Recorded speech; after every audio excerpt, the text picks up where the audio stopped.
Life is a casino. We don't sink, we just hit them off with C-notes. And you can bet it all. I'ma be the last one standing tall. Joey Merlino. What's up, Reggie? Life is a casino.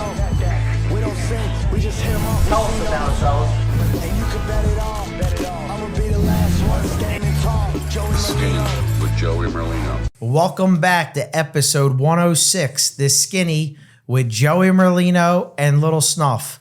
Today we're back in the studio. NFL legend is on the podcast. Former NFL Eagle Barrett Brooks is in the house. Appreciate you guys having me, man. We appreciate you having me. coming Thank on. you, my brother. I forgot Super Bowl champ. Super Bowl champion Super also Bowl with champ. the Pittsburgh Steelers. Pittsburgh I Steelers. tried to win one with the Eagles. I know. I tried one with the Birds, man. It didn't work out, man. But hey, I eventually got one. Yeah, you kept it in Pennsylvania. Yeah, I tried. You have to. Before we get into the whole podcast, I want to start Sunday's game, the Philadelphia Eagles versus the Los Angeles Rams. That was the craziest game I was ever at, for sure. Unbelievable. And can you imagine being, I watched the game from across the street. I wish I was inside the stadium. I can go inside the stadium, but then I have to be back. As soon as that gun snaps, bow, and that game is over with. Yeah. I got to be sitting in my seat, ready to do the post-game show, NBC Right. Sports post-game show. So I'm sitting there, I'm mad. I'm hot. I'm like, man, I can't believe they lost this game. I mean, we got physically beat up this game, but we came back, so I can talk about that. And all of a sudden, no. He blocked it. Yeah. He blocked it. Oh, he's got to score a touch. So I was hyped. I'm on the set when it's going on. Yeah. I'm on the set when it's happening. So it was crazy. If you're in that situation, are you taking it to the house too, or are you falling down? Bro, I'm falling down. Man. You're going down. Yeah, I'm going Oh, down. he's going down. I'll tell you what. He was running 19 miles an hour. He's fucking fast. I never ran that fast in my life, period. Yeah, Even when yeah. I was small and Right. skinny, Yeah. you know what I'm saying? Right. I think the fastest I ran, I was playing tight end and defensive end then. I ran like a 4.8, like a 4.89. Yeah, he was hustling. He ran in the combine at 10 pounds heavier. No, it's about 15 pounds heavier. He ran a 4.76. Oh, wow. I didn't know that. 4.76 Yeah. at the combine. So if he did that regular anywhere else, like he did at the school, the combine, you got at least shave a couple Right. seconds off of it. Yeah. You have to shave it. So I ran, and at my school, I ran like a 4.92. But when I was at the combine, I ran a 4.99. Right. You know what I mean? Yeah. So he's always slower at where you're at. I mean, faster where you're at, but slower at the combine. Because they're so precise. As soon as the hand moves, that count. That's it. The It clicker. counts. Yeah. So he probably could run at home probably a 4.6 something. Oh, you know? wow. He was running like the FBI was chasing him. That motherfucker was flying. He Flying. was. And that just goes to show that dude put in a commitment to be great. Or I don't know what his motivation is. Is it a contract, or he was just tired of people saying he was a bust? Yeah. But I mean, you can see the progression. You started seeing it, towards the end of last year. Yeah. I mean, he had 2 sacks in the postseason. Yeah. So he's an every down defensive lineman. He used to just be a run stopper. You can't just say he's a run stopper. Now he's causing problems, knocking balls down, sacks. I mean, did you see when he ran after Yeah, he's all over. I mean, Stafford? he chased him down. Come on. He saved that first down. and it was a sack? And man, what if they had got the first down? Yeah. You never know what happened. Yeah. So I mean, No, you he don't. played a great game. No, he played a great. You'll never see that again. You'll never see a guy block. You could watch football for 9 million years. You never see a guy block back-to-back field goals and one in for a touchdown. You'll never that's see that crazy, ever. isn't it? Ever. That was crazy. It was the loudest I've heard the stadium in a long time. I mean, it was when he blocked it. I don't know if everybody realized what was going on at that moment, that he was going to score the touchdown. I think they were just cheering for just because he blocked the field. Right. Then after he scored, it got even louder. Well, because they all bet. They all bet the Eagles. They covered. right. Yeah, They they were covered. The whole fucking stadium. The whole stadium bet the You're Eagles. right. You're right about Yeah. that. So that was crazy, and to even see that happen. Imagine being the people that left. I know. I know. There are people that got in their car. Oh, we lost this game, and they left. Oh, they're sick. Sick You right can now. never Listen, leave. I was at the cheesesteak place. People came back. It was halftime. I said, "What are you doing?" So, "Oh, they're dead. They got killed. It's Yeah. over. We left." Left. I hate that. I hate that. Now let's take it back a little bit. You grew up when you were growing up. Did you already have your mindset football? I hated football. You hated football. I heard you were a good basketball player. That's what I was. I hated football growing up because football is hard. Yeah. Football is, lift and run. I didn't lift weights until I got to college. I hated football. Only reason I played football because my mother said, if you don't play football, you staying in the house. Okay. Back then, we never stayed Stayed in the house. You know what I'm saying? Never. I mean, the worst thing, I'd rather get a beating than to stay in the house. Yeah. beat my ass, and then I'm outside. Making me stay in the house, I'm miserable. So I hated football. I wanted to be the next Charles Barkley. Right. I wanted to play basketball. That's what I wanted. But McDonald's and all that stuff, your cheesesteaks, you know what I mean? I eventually, gravity took over and I gained weight. But I'm glad she made me play, man. Yeah, 100%. God bless. Mom, guess what? These kids today, nobody goes out of the house. You got to say it. Now it's the other way. If you don't do that, you got to get out of the house. Them motherfuckers will go nuts. When we were driving back from here last time, remember I pointed the kid on the bike? I said, "Wow, there's finally a kid you see on a bike." One kid I seen riding a bicycle. I never see nobody on the street. How good? I mean, I'm 53 years old, and I would have never been in the house more than 5 seconds. I remember his mom say, "The street lights, don't let the street lights be on." I'll be home, check in, street lights on, and say, "Mom, I'm going back out." "Where you going?" "I'm going out." Because back in the day, man, families took care of families. Right. I'd be out there, I had aunts, uncles, everybody. Let me do something down the block before I could really run full speed down to my house. My mom knew already because somebody up there Somebody already said it, It's not like that these the days. kids today, they're all fucked up. Outside. Yeah, they Totally. are. Listen, I've been saying, that's right. When we were kids, you never heard of a school shooting? No, There's never. fucking school shooting every fucking day.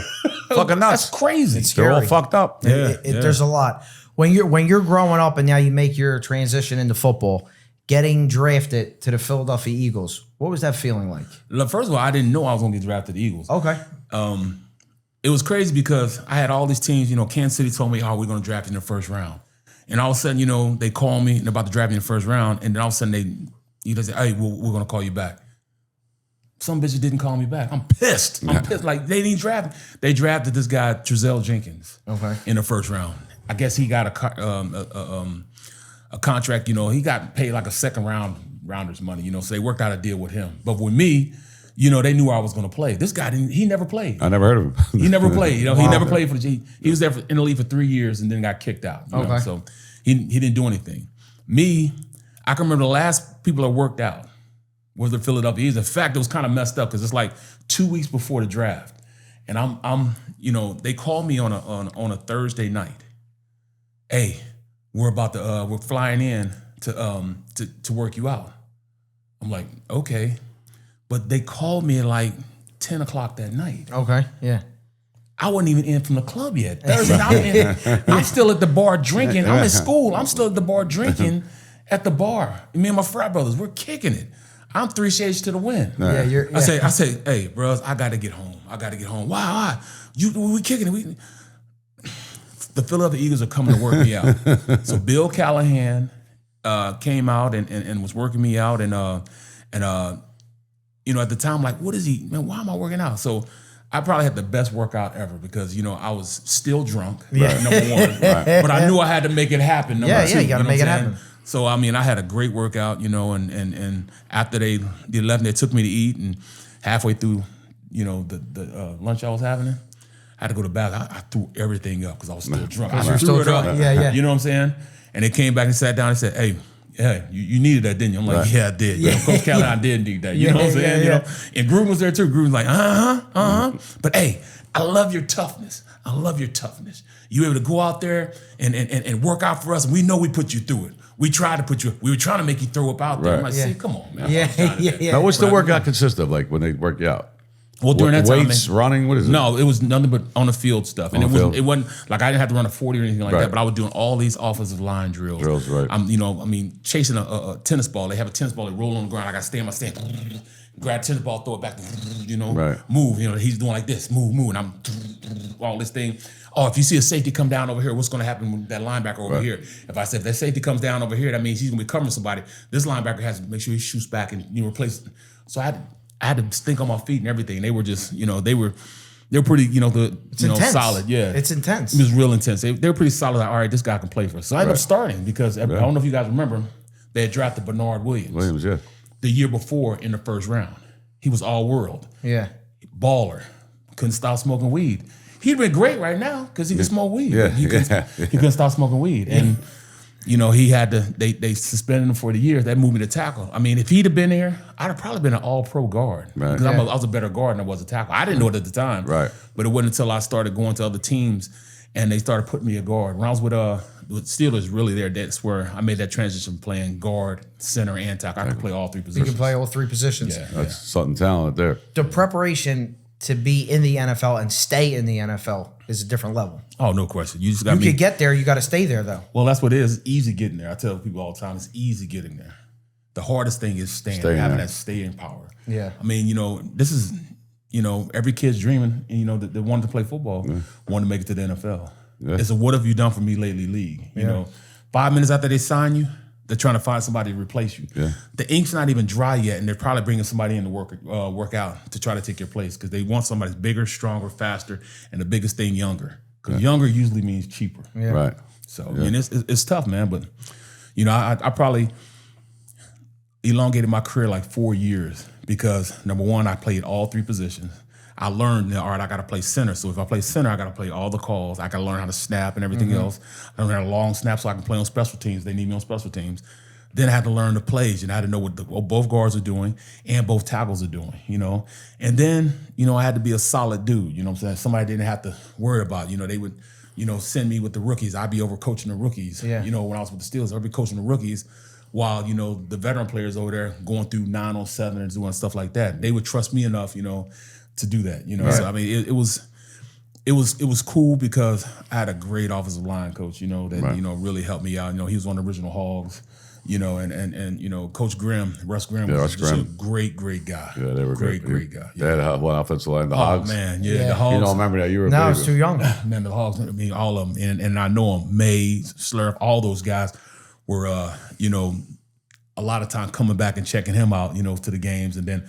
As I, started my broadcasting career, I started meeting a lot of those guys. Of course, too, yeah. So A good friend of mine played for 86 Bears, Jimbo Covert. Jumbo, yeah. I went. He got inducted to the Hall of Fame. We went. Wow. It was beautiful. It was Jimbo's a beautiful. great man. Yeah, great guy. Great man. guy.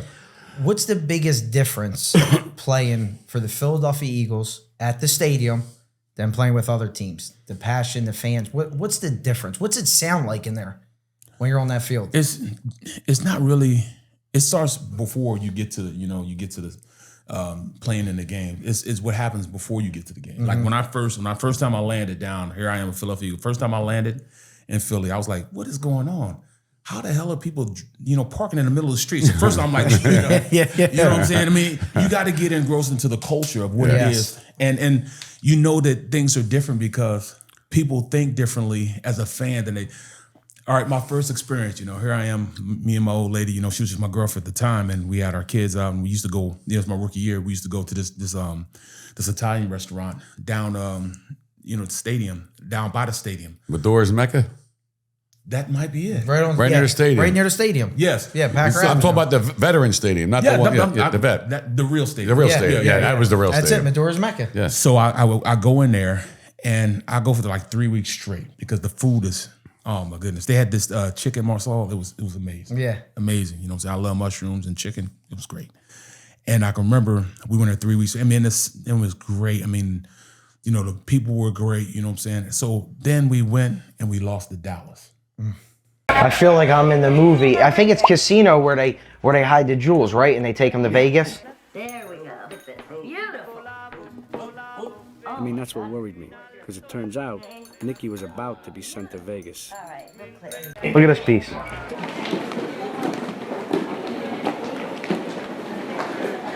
Wow. What's the price tag on something like this? So this one here happens to be a lab-grown diamond. This one's $7,500. If this was a mine diamond, it would probably be $300,000. Listen, you heard it. If you ain't shopping at Bucci's jewelry store, you already know you're an absolute bedbug. And I bring the family in again, and this time the grandmother is there. And she's cussing me out in Italian. Now I know they cuss words, but they kind of sound the same. You know what I'm saying? So I know she cussed me out. Yeah. So the son comes out. Oh, I'm sorry. I apologize. Come on. I was like, well, what'd I do? Man, it's not your fault, man. I was like, what happened? We've been here. You guys have loved me, man. Oh, don't worry about it, man.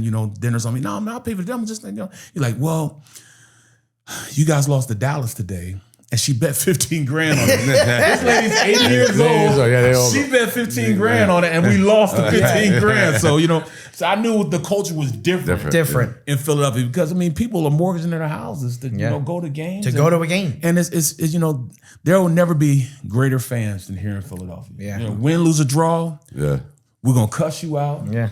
But we're going to love you even harder. You know what I'm saying? So, people understand when you come here, you get invested. That's why most of the players that come here and play end up staying in Philadelphia. 9 times out of 10. The last series that Jalen Hurts walked off the field at this last game, the boos were so loud. Before halftime, the whole stadium was booing. It was getting nasty. Oh, you know what? It was getting really nasty. I told you we're right across the street. It's not the Wells Fargo anymore. They renamed it, whatever it is. But our office is right there and our studios are right there. Yeah. We're across the street. We heard the boos from across the street. Xfinity Mobile Arena now. Just like we know when they score because they, we can hear that too. Yeah. Where we're sitting there. But the boos were so loud, we could hear it. Yeah, no, they got the craziest fans ever. But the old vet, when you played, that was the stadium. Oh, I love that. They had a police station in there, a judge, the motherfuckers. You had to be nuts to wear an opposite team shirt. Guess what?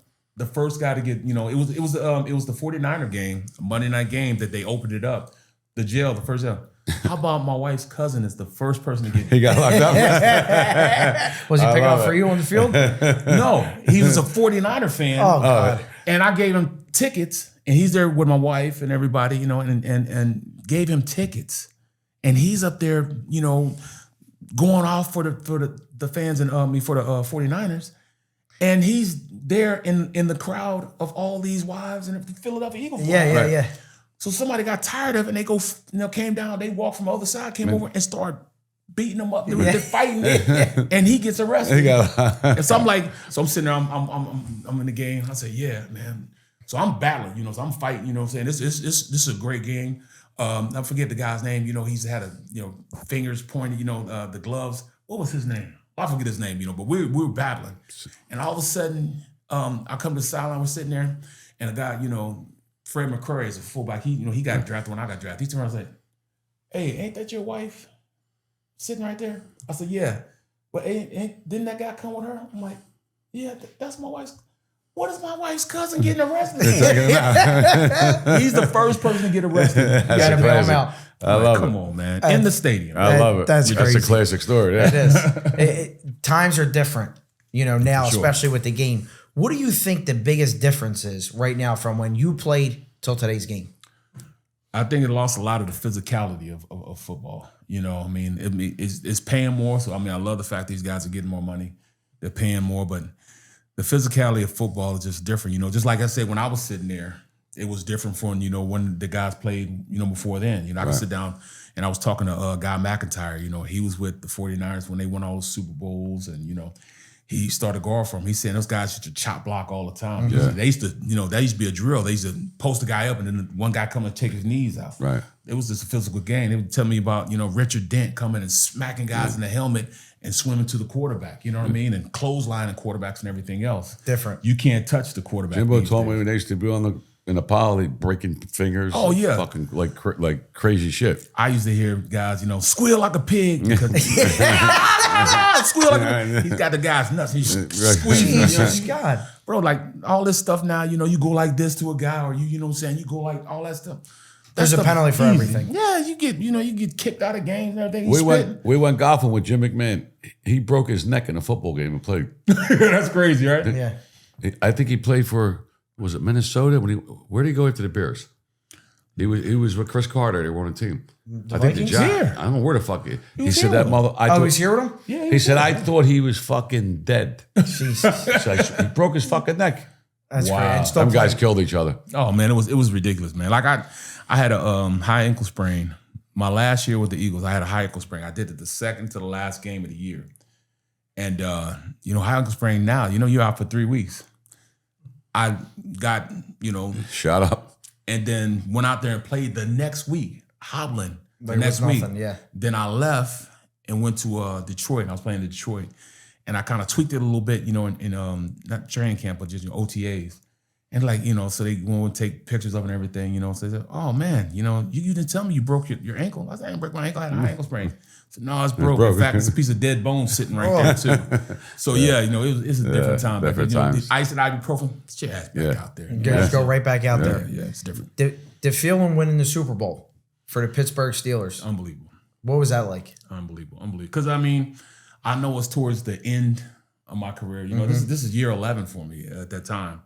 And I knew my career was about to be over. It should have been over. In fact, the only reason I played is because my daughters and my sons really just then started really getting. They went to a whole lot of games, but they were just now getting into what it is to be an NFL fan and being in NFL. Because them, it was nothing. I can remember, they were growing up with my two oldest daughters at the time. They're like 5 and 6 or 4 and 5 years old, and Rodney Pete's wife, Holly Robinson Pete, is babysitting my kids at the stadium. Yeah. Holly Robinson Pete is babysitting my kids. Yeah. I mean, that was crazy, So they really didn't understand what it is, Like my last 2 years with the Steelers, my youngest son, he's 30 now, but I used to bring him to the Saturday practice when we played at home, and I can remember Troy Polamalu and Casey Hampton were taking my son. I mean, this is probably child abuse now, but they would grab my son and dump him in the cold whirlpool, then open the water. They're just picking up like this, dump him in, what I'm saying?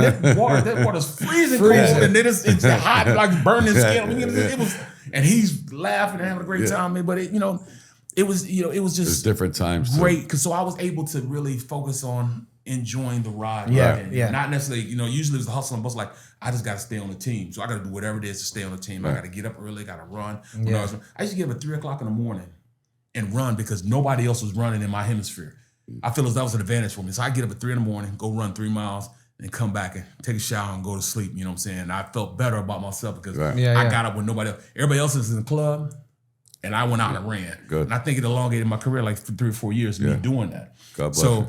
I was really at a point where I could really take everything in, and we were good. We were damn good, So I was like, in practice every day, I'm going against Joey Porter. Peasy was like one of the best pass rushers in the league at the time. Casey Hampton was like one of the best nose guards in the league. Troy Polamalu was best safety in the league. Troy was unbelievable. Yeah, so, you have all these guys you're practicing against, and if you practice, it's harder in practice than it is in the game. I get in the game, like, this is easy. I've already played against the hardest team. Yeah.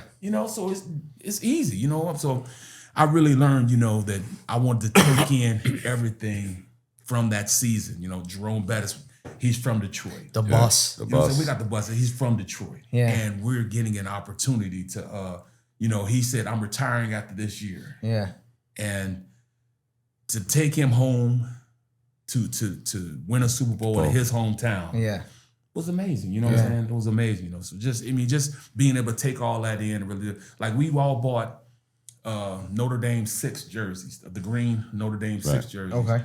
And we got off the plane in Detroit. We all had the jersey on. He was like, man, he almost, he did shed a tear. Yeah. Tearing up. Tear, but like, man, you guys, it meant enough for y'all to go ahead and buy these jerseys. The entire team had them. Yeah. And wore them down, to That's nice. Yeah. See, people don't understand, like, football.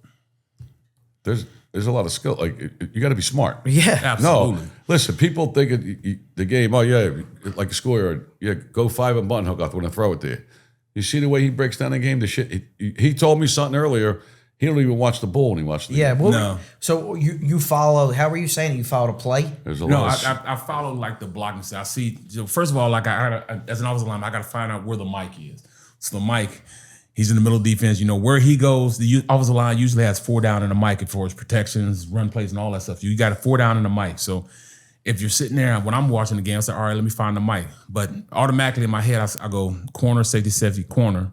And then I think, all right, then where the strength is. The strength is where the tight end is, or most people from that center over this side, center over that side. If there are more people on this side, then that's where you got to start your number count. So the next guy in from that cornerback is a sandbacker. Then you got the middle guy, the Mike. That's what I'm looking for. And then you got the wheelbacker. So I figure out where he is.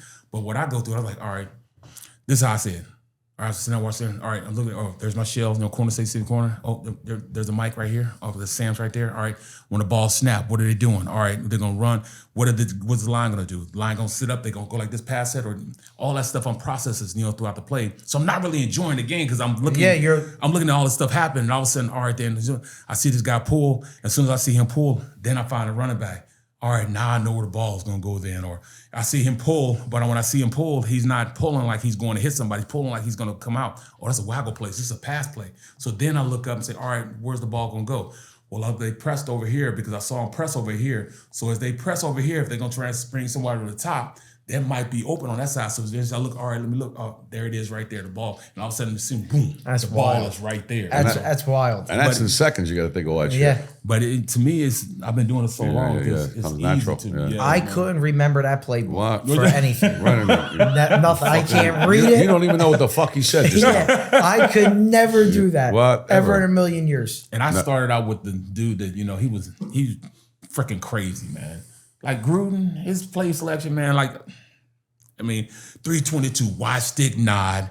Make sure you throw it to the nod. Right? I mean, he was just, wide banana, all that stuff. I'm like, only thing I had to know was, all right, when he said the play, he said, all right, if it's 62, I knew that 62 was the protection. And then I'd say on 3. And then I know I move on 3.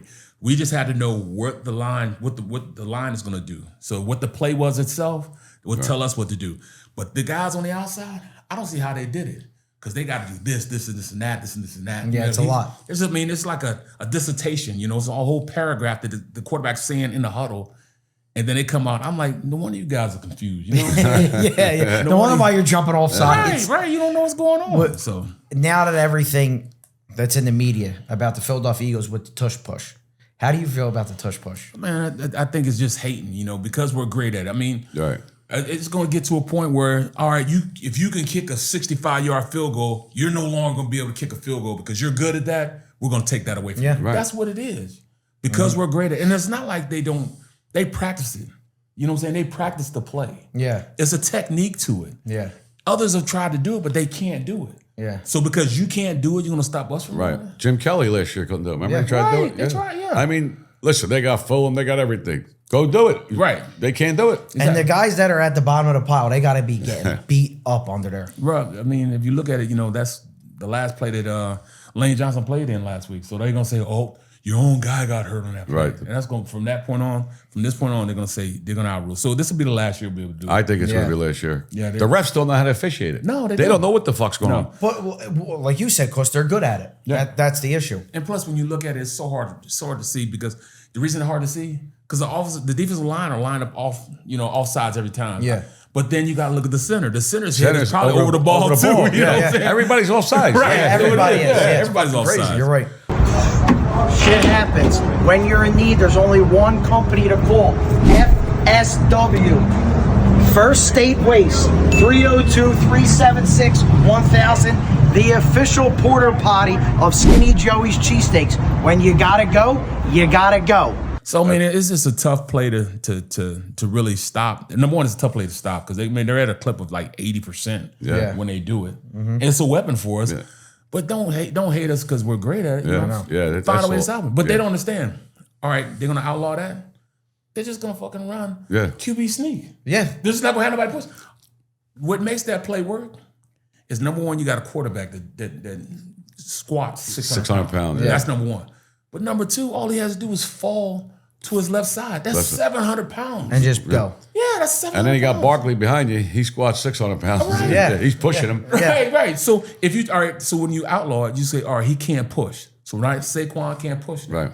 So now you just have him, Jalen just get the snap and just roll over that left side, and it's over with. What's the name that does his whole career? Brady. Yeah. Brady. Brady Quarterback will sneak roll right left over. side. He's tall. He just fall. They have the two guys That's in front exactly and what's fall. gonna happen. So Yeah. I mean, either way it goes, they'll be great at something else. They'll find another way. Was it a big transition for you going from a player to a broadcaster?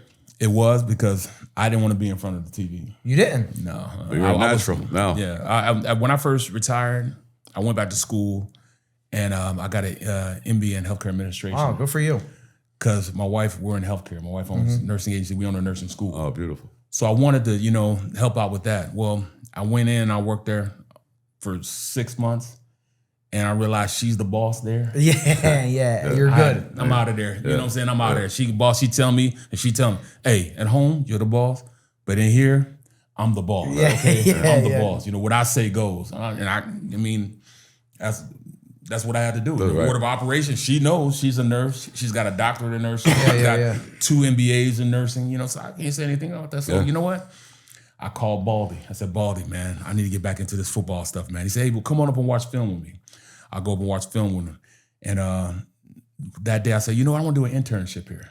He said, cool. So I went in and talked to Mr. Sable. He said, yes, you can do an internship here. So I did an internship. I did it for free. I served coffee and went and got, you know, chicken, you know, Popeye's chicken for Sterling Sharp, Jaws, Baldy. I mean, all these guys on these different shows. I mean, I would help them, you know, break down film. So I became a pretty good content producer. Right. So I can take a show from writing the concept to, you know, making a shot sheet, building a shot sheet, going and researching what we're going to talk about in the show, and then I turn around and you know, get all the clips I need to get, put them on there, and just, you know, have the talent, you know, Sterling, those guys talk about it. Right. So I learned, you know, from the back end. So one day, Jaws is like, "Hey man, I need you to come talk offensive line talk on my show on Wednesday." I said, "All right, I'll go." And I said, "This is radio." So I go on radio, you know, the first time, please, I only have it 15 minutes. An hour later, when the show was over with, I said the whole time, say, "All right, well, let's do it next week too." And it got to a point where I'm doing this show every Wednesday. With somebody from, from NBC Sports said, "All right, well, let's see if we can get them on the show." So they called me and said, "Hey, I want you to go on the show, 15 minutes on the show with Michael Barkan and them." I said, "All right, I'll do it." You know, so me and Quinn Michaels, we did the show every Thursday. It was every Thursday, 15 minutes, you know, and then they hired me the show called Breakfast on Broad. And from Breakfast on Broad, I've been with them, you know, for the last 10, 11 years. That's amazing. Beautiful. It's a good show. Yeah. Great show. Barkan's good, man. Yes, Barkan's a good dude. Comes to the steak shop all the time. I know, because he brought me one. That's how I know. He brought me one up, man. Joel's a good man, too. Yeah. Oh, great guy. Great guy. Joel's a good man. You know, working with those guys was not working. You know, like You have fun. It's fun. I get paid to talk about something I love. Yeah. I mean, I love it a lot. I hated it back when I first started playing. Yeah. But I love it now. That's what we do. Like we love. We break each other's balls all day. Laugh. You see, we got no script, there's no fucking paper. work. I remember I came by the shop now. Had to get, bro. Y'all understand. I had to get it with the seeds on it. But then, you know, the way you guys, you know, put that cheese, that sharp cheese in there with the mushrooms on it. It's a good sandwich. What? Yeah, it's a good We're going to sandwich. get you another one today. Yeah. Oh, that's what I'm talking about. Who's, I don't want to say the best player you ever played with, but who is your favorite to play with? There's no question. The best player to ever put on a jersey, to ever put on a helmet, is Mr. White. You guys call him Reggie White. It's Mr. White. Okay. Yeah. He was just a phenomenal player and the greatest guy, nicest guy in the world. But I tell people all the time, I equate it to this. If you're 5 years old and your pops would grab you, you knew you were grabbed. You know, you grab by a grown man. I'm a whole adult, 320-pound offensive lineman. At the peak of my physical, you know, fitness and everything, I could, you know, outrun a late freight. I could pick up, you know, trees by the roots. And he would grab me, and I felt like my pops grabbing me. Yeah. That's how strong he was. He was just so strong. I mean, they say he didn't lift weights. I don't know. He lifted something. Yeah. I remember one time we're playing against you know, Green Bay, but at the time we had a guy named Richard Cooper, and Richard Cooper, really good player. Yeah. Really good player. Well, the night before, he gets sick. I hadn't taken any starting reps that day. None, that whole week, because Richard's supposed to play. So long story long, you know, coach tells me, hey, you're not going to play this game, you know, just going to play special teams. So I was like, all right, then, cool. So I get a little extra piece of red velvet cake. And back there is different, you know, like now they have, you know, night before games, they have their shakes here, water here. They, you know, they got other, you know, protein drinks and all that stuff. Shit, Well, back when I played, you had Gatorade here, water here. He had beer here because, you know, older guys, you know what I'm saying, you know, Zordage and all those guys, Riley McKenzie, they had to have, you know, a couple beers to help them sleep at night. Yeah. So I even grabbed, you know, a couple beers and a couple extra pieces of cake, and I'll eat it, you know, so I'm good. Yeah. So I get a call at 5 o'clock in the morning. Hey, Ray Rose, hey, get your ass up. Let's go. Get your ass up.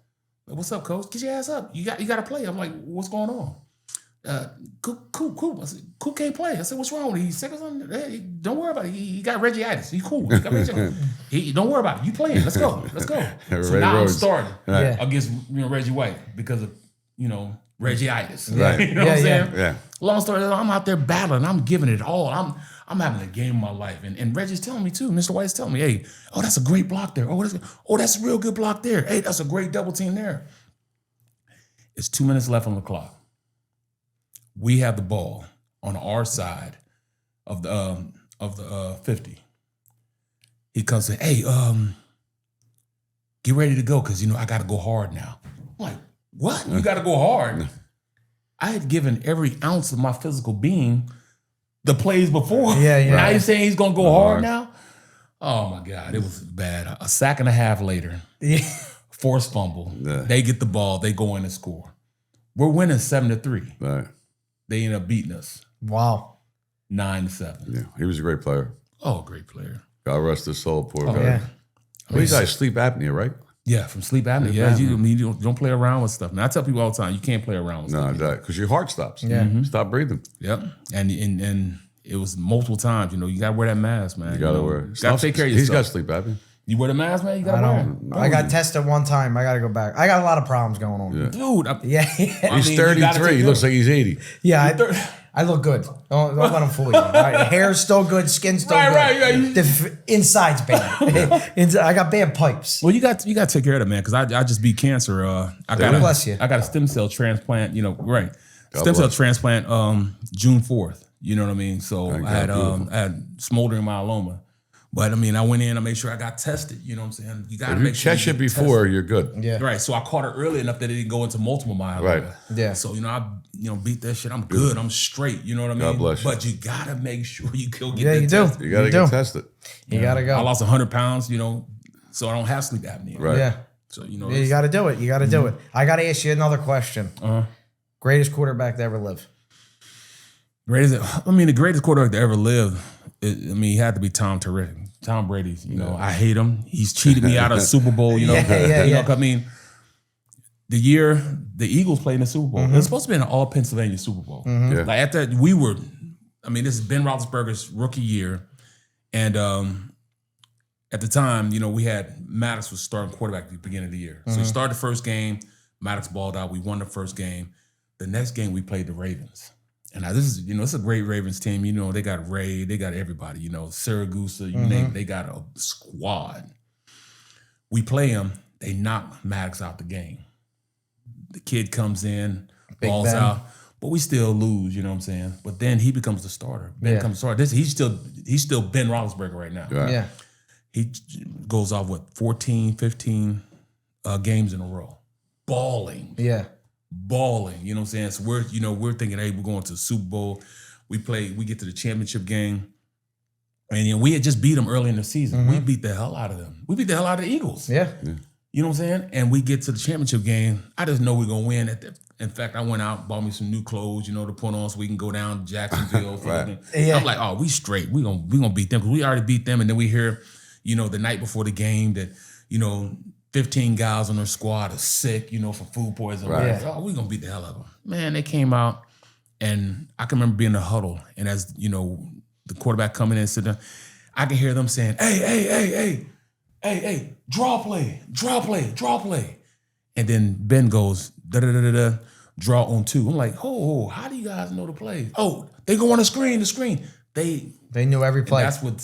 That's all started Spygate from then. They beat our ass because they knew the plays for it. They did all the research. They cheated better than our guys did. Yeah. They all cheat. So I can't be mad at them. No. But I am. I'm pissed off at them and I hate them.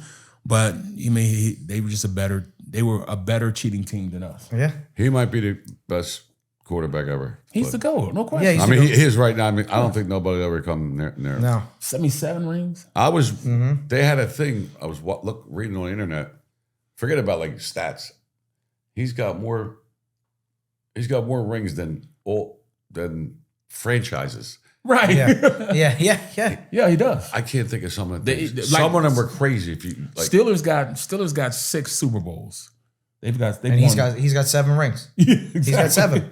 Yeah, he's got 7 rings. His Super Bowl percentage is better than Steph Curry's 3-point percentage. Like, crazy. no, they had like Yeah, all like crazy crazy stats, stuff. like fucking Wow. like shit. It's nuts. I mean, he is a legend. I mean, listen, but there was a lot love of him, hate him. Yeah. He's the GOAT. You got to, and you know his preparation, you know, is impeccable. You know the way he's able to make guys around him. He had probably the smallest receivers you could have on the field, and was able to make them ballers. Pro bowlers. Yeah, Edelman, Yeah. all of them Yeah. guys. I mean, they were little. little guys, Amendola, Yeah. little they're guys, as big as me. and had them balling. You know what I'm saying? He had one great receiver in the entire Randy time. Moss, Randy Moss. the Exactly. best. Yeah, Yeah. And they went undefeated and lost to the Giants. They were showing and that's the crazy. Yeah, it's crazy. they were showing the flea flicker last night in the snow that he threw the bomb to Randy Moss. They were showing it last night actually. It's crazy. It really is. Give me, before we get going, give me your Super Bowl prediction this year. This year, I know the Eagles going to be number 1. And who they're going to play. I'm looking at it, and I'm really trying to lean towards LA. I mean, the Chargers. You took the word. That's what I said. Chargers are He looking said that at the really beginning of the good. year. And then my guy Harbaugh. Harbaugh. Yeah. I played with Harbaugh I played him over summertime and during camp. Yeah. He was with me in Detroit. Right. And people that, you know, I can remember, you know, I'm working at NFL films and, you know what I mean? I was like, yeah, you know, Harbaugh. Yeah, I played with Harbaugh. I'm like, when did you play with Harbaugh? You played for the Colts? Like, nah, he was with him in Detroit. So he looked it up. Oh, no, we finally caught you on a lie, man. That's what they do. They look up my system. Finally caught you on a lie. I said, what are you talking about? Caught me in a lie. I played with him. So it doesn't say that he played with the Detroit Lions. Finally, we that same year we go to the combine, you know, and you know, as NFL films, we, you know, interview the coaches. So I'm interviewing coaches. So Harbaugh walks into they're about to run the 40. Harbaugh walks in. I said, hey, Harbaugh, what's up, bro? BB, what's going on, BB? Yeah. I said, man, these guys don't think you played with me in Detroit. He did like this. That's right, I did play with you in Detroit. Yeah. They were sick about it. Yeah. I'll tell you what. Eagles and the Chargers. If their defense holds up, they got a hell of a quarterback. He made a throw the other day. That kid, He Herbert. slings it. I mean, I don't know. Harbaugh's just a quarterback whisperer. He maximizes all the. Look at McCarthy, JJ McCarthy. He maximizes his potential. Yeah. You know, I mean, every quarterback he has, he makes them great. Yeah. Better than what they are. So I mean, he was already a good quarterback. He's making them great. Now. Yeah. Know who really it's bothering me? Burrow can't get one healthy season, turf toe. I mean, that's the guy I really want to see in the Super Bowl eventually. Well, their offensive line. You go out and invest all this money. Yeah. And you can't protect him. Can't protect. He gets hit every play. Look, I mean, listen. Look at the kid Daniel Jones. Yep. The Giants. If Brady was on they fucking stunk their out. He got sacked I got his head kicked in. If you don't have time, you're dead. Now he's 3-0. He looks like fucking Johnny Unitas now. That's what the Colts. Fucking good. They got a great offensive line. Yeah. Great You know offensive like line. they're the top 5 offensive line. Yeah. Eagles top 5 offensive line. You look at Detroit top 5 offensive line. When you have a good offensive line, so It the all Eagles starts do it there. right. The Eagles will pay offensive linemen before they pay a receiver, a quarterback, or anybody else. They make sure they tie all those guys up. Yeah. And that is starting to go through the league now. All right, if you don't invest in offensive line, you're not going to be good. Look at Andy. Andy got snake bit because he forgot his conceptual meaning that you need to. So, tell me about Andy. I don't understand why he let his offensive line go like that because me and him, I can remember I was a free agent. I was with the Eagles, I was free agent, and I was like, look, man, I'll come back and you can give me a whole town discount. I just want to stay here. He said, no, I'm sending you to Detroit. I said, Coach Reed, you know that I'm a free agent right now. Yeah, but I'm going to send you to Detroit. So I'm kind of pissed now. And I said, I want to stay here. I come to say I want to stay here, but you don't. All right, that's cool. I'm not going to Detroit. I'm going to leave.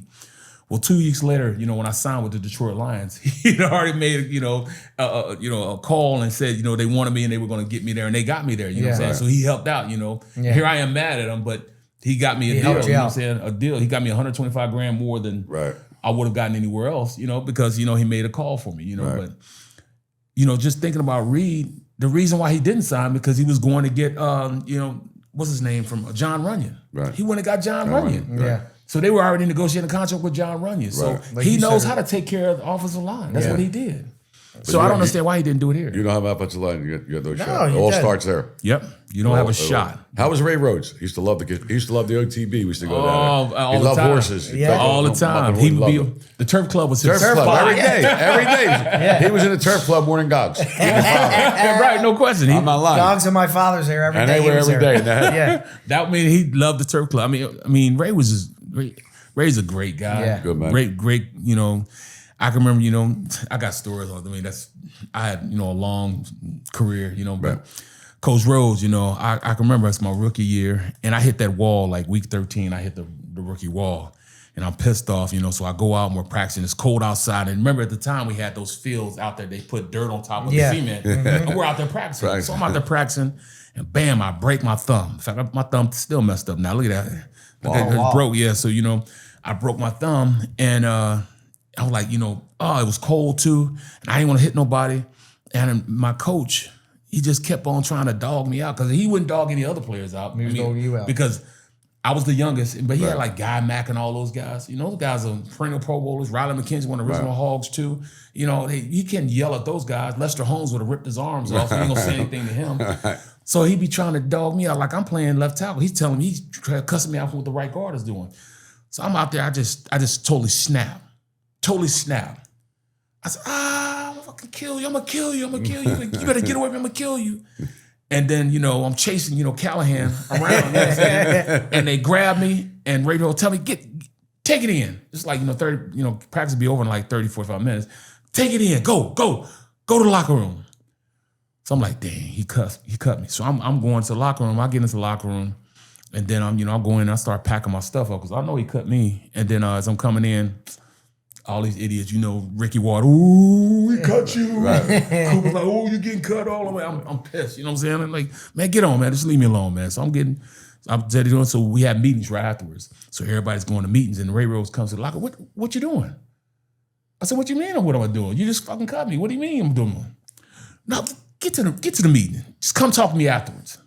I go to the meeting, you know what I'm saying? He doesn't cut me, but I go to the, to his office. He said, sit down, let's talk. So we talk for about probably 2 hours. But while we're talking, remember he's like moonshine. Right. He's put moonshine to snuff. You know what I'm saying? So he I'm drinking moonshine with him. All of a sudden, I love it. I'm so drunk that I'm asleep in his office. That's a You know what I'm saying? I fell asleep in his office. He comes Brings in. your relationship You're together. right, yeah. So I come in, he comes in like 5:30. I'm like, get your ass up. Come on. Get in. Go sweat that shit out. So he sends me, I go, steam room, sweat it out and everything. He said, hey, let's go. So I went in and practice, it was business as usual, you know what I'm saying? good, But good I man. could have swore he cut me, but he just, talking about, everything, story That's upon good. story, man. But that Ray Rose was That's a great good guy. man. Good man. That's a That good is. fucking man. Listen, we really appreciate you coming on the podcast. Thanks, man. It was- Appreciate it. Well, We you gotta definitely do it got to do again. it again. Maybe Well, it's mid-season, football end of season, yeah. season. Mid-season, for sure. Yeah. For sure. Definitely do it. Mid-season, we'll do the playoffs, whatever. Whatever we got to do. Anytime you Get want ready me, for man, I that appreciate fucking, it, man. ready for the Super Bowl. Hey, let's. And another cheesesteak. There we go. Hey. There you Super go. Bowl. Cheesesteak Super Bowl. Let's Can't make beat it it. happen. And There we got to take you to saloon to eat dinner. I got to go to Italian restaurant and take you. Yeah. There we go. Even better. Episode 106, The Skinny with Joey Merlino and Barrett Brooks. We'll see you next time. Life is a casino. We don't sing, we just hit 'em off with C-notes. And you can bet it all. I'ma be the last one standing tall. Joey Merlino. What's up, KG? Life is a casino. We don't sing, we just hit 'em off with C-notes. And you can bet it all. I'ma be the last one standing tall. Joey Merlino. With Joey Merlino.